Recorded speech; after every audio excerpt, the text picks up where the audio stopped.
Good evening from New York. I'm Chris Hayes. It was even worse than we thought. We all watched as the president appeared to descend into a kind of madness with a stunt so bizarre it's been dubbed Sharpiegate. At the time, it just looked like, an incredibly bullheaded narcissist who's so deluded and prideful that he just can't admit he's wrong. But the thing you have to remember about this individual is that he is the head of the United States federal government, and that matters. It matters to millions of Americans where a hurricane goes. So when Donald Trump tweeted Alabama will most likely be hit much harder than anticipated about incoming Hurricane Dorian, the Washington Post reports that the Birmingham office of the National Weather Service got a, quote, flurry of calls into their office. And why wouldn't they? The people of Alabama, a vast majority of whom support President Trump, fairly believed that the president was warning them that a hurricane was heading towards them. In order to convey accurate information to the people of Alabama so they didn't start doing things like boarding their windows or evacuating or abandoning their pets, the Birmingham Weather Service office put out a statement strongly contradicting the president in the interest of the citizens, because that was the independent truth. And that action started a domino effect that led to Commerce Secretary Wilbur Ross reportedly threatening to fire people at the National Oceanic and Atmospheric Administration, or NOAA, a report he denies.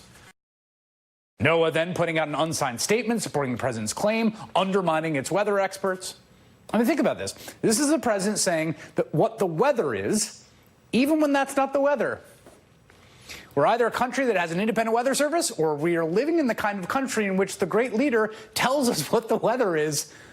The truth in front of our eyes be damned. It's one or the other. When you think about the scale of the federal government, the whims of the man on top, and the incentives that he creates, the possibility for abuse and corruption are so broad, even when petty and trivial, it's hard to get your head around it. Yesterday, we learned that the Air Force has ordered an investigation into airmen staying at Trump's Scotland Hotel on the public dime. In the grand scheme of things, not a ton of money. But why are we paying for airmen to stay at Trump's hotel? They shouldn't stay in Trump's hotel. They shouldn't be public dollars spent on the president's businesses. End of story. We just saw the vice president direct public money to the president's Ireland hotel. The House Oversight Committee is now looking into that. Right now, we have no idea how much public money has been spent at Trump properties. The federal government needs to operate with some degree of integrity and independence from the whims of the man on top, and President Trump is undermining and corroding that at every turn. The core concerns the founders had with the office of the presidency were abuse of power and corruption. Those are still the core concerns, and we have so much evidence of both. Everything from obstructing justice to directing public funds into his own pocket. Today, Congress returned from August recess, and the House Judiciary Committee announced it will vote this week on procedures for an impeachment investigation. First things the committee says it is investigating are, quote, alleged obstruction of justice, public corruption, and other abuses of power by President Trump, his associates, and members of his administration. And joining me now, one of the congresspeople leading this impeachment inquiry, Democratic Congressman Jamie Raskin of Maryland, a member of both the Judiciary and Oversight Committees. Congressman, maybe you can explain to us what this vote is and what these procedures mean. Well, we're voting on procedures that formalize the impeachment investigation. It gives the chairman of the committee the power to denote a particular hearing as part of the impeachment inquiry, and it also gives him the power to say that a particular subcommittee hearing is part of the general impeachment inquiry. And other than that, the big part that I took away from it is that after all of the members conduct their traditional 5-minute questioning, both the Democrats and the Republicans would have a half-hour more of questioning by staff available. So it formalizes what we're doing as we enter into a new season here. Okay, so that means there's going to be a full House vote on that? Is this right? No, this is just in the Judiciary Committee. Just in the committee. So the committee is going to vote on this. It's going to formalize these procedures. Is it your understanding at the conclusion of that vote, there will formally, in a constitutional sense, be an impeachment inquiry underway? Well, look, the Constitution doesn't define when an impeachment inquiry is underway. No, I know that, but I'm asking you. Yeah.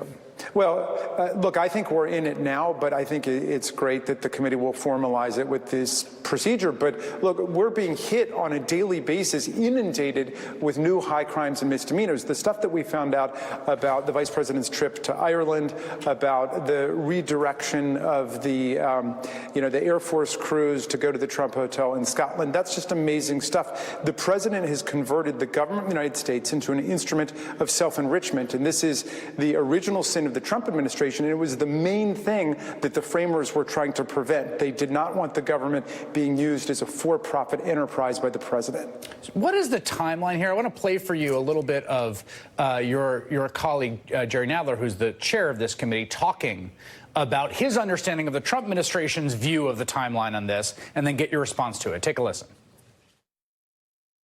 Well, the president clearly is trying to run out the clock. The president has said he would he would oppose all subpoenas. That was Article 3 of the Nixon impeachment, that the president opposed subpoenas. Nixon wasn't foolish enough to say in advance he was going to oppose all subpoenas. That in itself, I think, is a high crime and misdemeanor under the Constitution, that you're obstructing the work of Congress in investigating. How do you get around that, and what is the timeline here? Well, in an ordinary presidential administration, 16 months left to go would be something like very near the end of the fourth quarter. But in Trump time, that's an eternity. Can you imagine the damage that he can inflict on the country in the next 16 months? And I think that more and more of our colleagues have come around to the view that we need to be on a constitutional high alert. We need every tool in the constitutional toolkit on the table. And so we're going to, the problem with Trump, of course, is that there are too many impeachable offenses. With Bill Clinton, they basically had one thing on the guy. He lied about sex. With Donald Trump, we're just overwhelmed with the domestic emoluments clause, the foreign government emoluments clause, the federal election campaign finance violations, and so on. So Byron New York, who's a conservative reporter and pundit, was trying to make the case that because there's a scope now that's wide, it includes the look into the president's involvement in the illegal conspiracy to hide those hush money payments, as well as other things, that this is a tacit acknowledgement that the Mueller report itself is not sufficient for the beginning of an impeachment inquiry. What's your response to that? I mean, I think that's totally wrong. I mean, there were dozens of criminal indictments that came out of the Mueller investigation. There were 7 guilty pleas and criminal convictions, and we learned of 9 or 10 different episodes of presidential obstruction. It's just that that's a very narrow snapshot of all of the lawlessness taking place in the Trump administration, and it happens to be one that is not the most intuitive to the public. I think that the public understands that the president is essentially a businessman, albeit a failed and corrupt businessman, but that's what he is. And he has turned the government into a for-profit enterprise, and he's looting the assets of the people. Every time that they go down to Mar-a-Lago, it's costing the federal taxpayers $75,000 or $100,000 for the FBI and the Secret Service and the Department of Defense and so on, going right into the coffers of the Trump industry. And that is precisely what the founders warned us against, and that's why they said in that case Congress can't even approve of it. In the case of foreign government payments, theoretically we could approve of it, but I hope within the next few weeks we will formally disapprove of every foreign government payment he's pocketed. That's very interesting. Congressman Jamie Raskin, thank you so much.